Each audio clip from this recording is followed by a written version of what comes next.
Pripremila sam 3 oprana patliđana i iseći ću ih na koluta.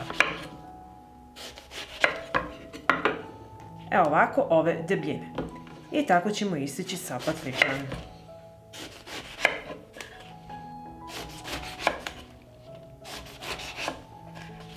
Isekla sam patliđan i sada ću uliti 3 jaja.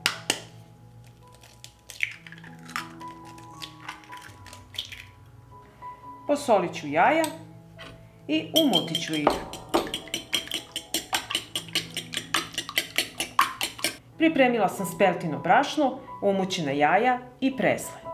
Prezle ću začiniti, dodat ću pola kašičice soli, kašičicu belog luka u granulama, kašičicu bibera, dodat ću i kašičicu suvog organskog začina, a kako sam ga napravila ostavit ću vam link ispod komentara.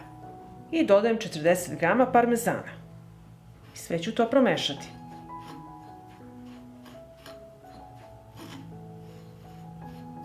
Pripremila sam sve sastojke i jedan pleh od rerne obložen pek papirom. Isečen patliđan valjam u speltino brašno. Zatim u jaja. Malo ovako procedite, pa u prezle.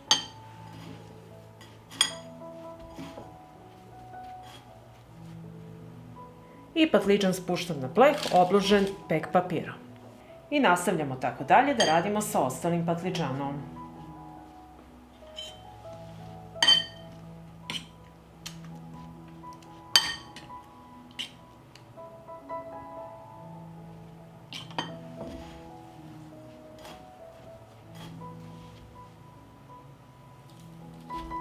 I ovako pripremljen patliđan odnosim u prethodno zagrejanu rernu na 200 stepeni da se peče 35 minuta.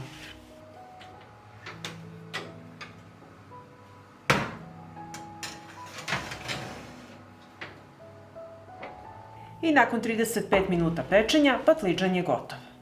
I evo patliđan iz rerne je poslužen. Pogledajte kako su fantastični. Poslužite uz omiljenu salatu ili umak i uživajte.